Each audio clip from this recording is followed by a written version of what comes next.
नमस्कार दोस्तों, बहुत बहुत स्वागत है। यहाँ पर हम बात करने वाले हैं बीपीएससी टीआरई 1 और 2 के बारे में। तो यहाँ पर आप देखिए, साफ तौर पे यहाँ पर देखने को मिलेगा आपको कि कोर्ट ने कहा है, कोर्ट ने क्या कहा है कि अगर टीआरई 1, क्योंकि देखिए आप लोग को पता है ये चीज़ कि सप्लीमेंट्री रिजल्ट को लेकर के बच्चों को कितनी उम्मीदें थी। तो टीआरई 1 के सीटों को अगर टीआरई 2 में जोड़ा गया है तो क्यों नहीं सप्लीमेंट्री रिजल्ट दिया गया। कहने का मतलब यह है कि ये बोला गया था कि टीआरई 1 में जो सीट खाली रह गई थी, जो बच्चे सीट को फुल नहीं कर पाए थे, हमने क्या किया, इन सीटों को कहाँ जोड़ दिया, टीआरई 2 में जोड़ दिया गया। तो कोर्ट ने ये पूछा है कि भाई एक बात बताओ, सप्लीमेंट्री रिजल्ट नाम की भी तो चीज़ होती है, आपने वो क्यों नहीं दिया।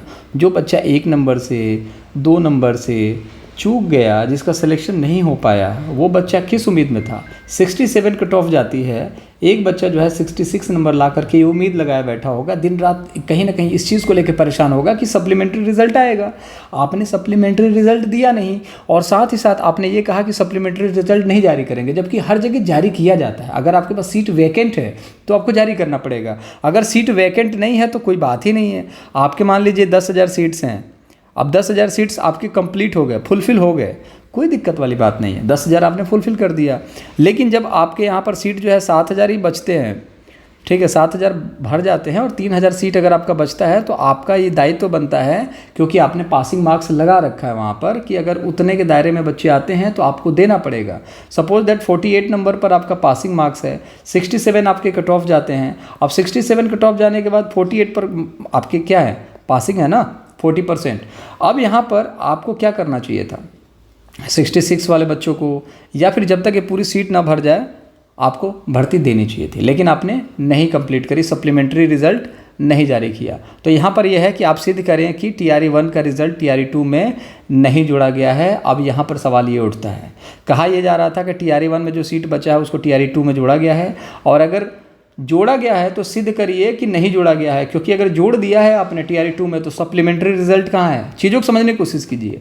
अगर टीआरई 1 का रिजल्ट जो है सप्लीमेंट्री जारी नहीं हुआ है तो क्यों जारी नहीं हुआ है, और टीआरई 2 में जोड़ा गया है तो क्यों जोड़ा गया है। अगर सप्लीमेंट्री रिजल्ट आपने नहीं निकाला है, टीआरई 2 में जोड़ दिया है, अब टीआरई 2 में नहीं जोड़ा है, इस चीज़ को सिद्ध कर दीजिए कि सर हमारे पास जो सीटें थी वो सारी सीटें फुल हो गई थी, तो हमने टीआरई 2 में नहीं जोड़ा था। और अगर टीआरई 2 में वो सीट जोड़ दिए थे तो भी यहाँ पर दिक्कत है भर्ती को लेकर के, कि भाई एक चीज़ बताइए, टीआरई 2 जो है उस पर तो हमने यहाँ पर कर दिया, टीआरई 2 तो हमने निकाल दिया, उसमें सीटों को भी जोड़ दिया, लेकिन सप्लीमेंट्री हमने नहीं निकाला।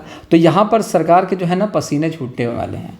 ठीक है, अगर टीआरई 1 का रिजल्ट जो है आपने निकाला, सीट वैकेंट थी, बची हुई सीट थी, आपको उस पर सप्लीमेंट्री निकालना चाहिए था, और सप्लीमेंट्री रिजल्ट आपने नहीं निकाला। क्यों नहीं निकाला, तो आपका ये जवाब होगा कि हमने सप्लीमेंट्री रिजल्ट नहीं निकाला क्योंकि टीआरई 2 में हमने जोड़ दिया। तो टीआरई 2 में क्यों जोड़ दिया जब सीटें खाली थी। तो कोर्ट में इस तरीके की बात हुई होगी, मैक्सिमम लोगों को अभी भी ये चीज़ समझ में नहीं आ रही होगी कि बात क्या हुई है।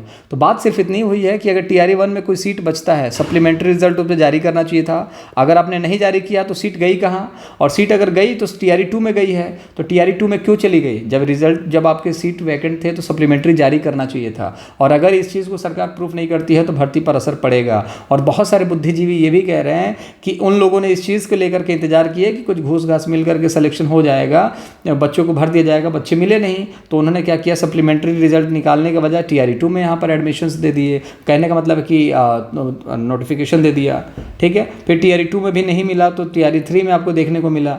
ठीक है, तो टीआरई 3 का एग्जामिनेशन भी नहीं हुआ है। जो भी होगा उस चीज़ के बारे में तो बाद में बात करेंगे, कब एग्जामिनेशन होगा इस पर भी कहीं ना कहीं संकट है, क्योंकि एग्जामिनेशन रद्द हुआ लेकिन उसके बाद दोबारा से एग्जामिनेशन ही नहीं हुआ इसका।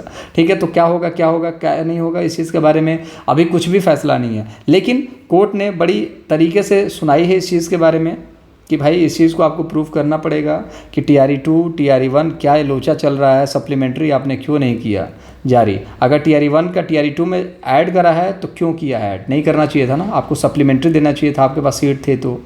ठीक है, और अगर आपने सप्लीमेंट्री भी नहीं दिया और टीआरई 2 में भी ऐड नहीं किया तो आप सेफ हैं, बट सीट गई कहाँ ये भी दिखाना पड़ेगा। जो भी होगा चैनल के माध्यम से बताया जाएगा। आई होप चीज़ें समझ में आई होंगी, नहीं आई है या फिर आई है, आपको क्या लगता है सरकार क्या कर रही है क्या नहीं कर रही है, कमेंट बॉक्स में ज़रूर बताइएगा कि शिक्षकों के साथ आज के टाइम पे जो दुर्व्यवहार किया जा रहा है वो कहाँ तक सही है। बाकी मैं एक वीडियो उस पर ज़रूर लाऊँगा जो टाइमिंग को लेकर के है। बाकी जो भी होगा बताएंगे आपको अगली वीडियो में।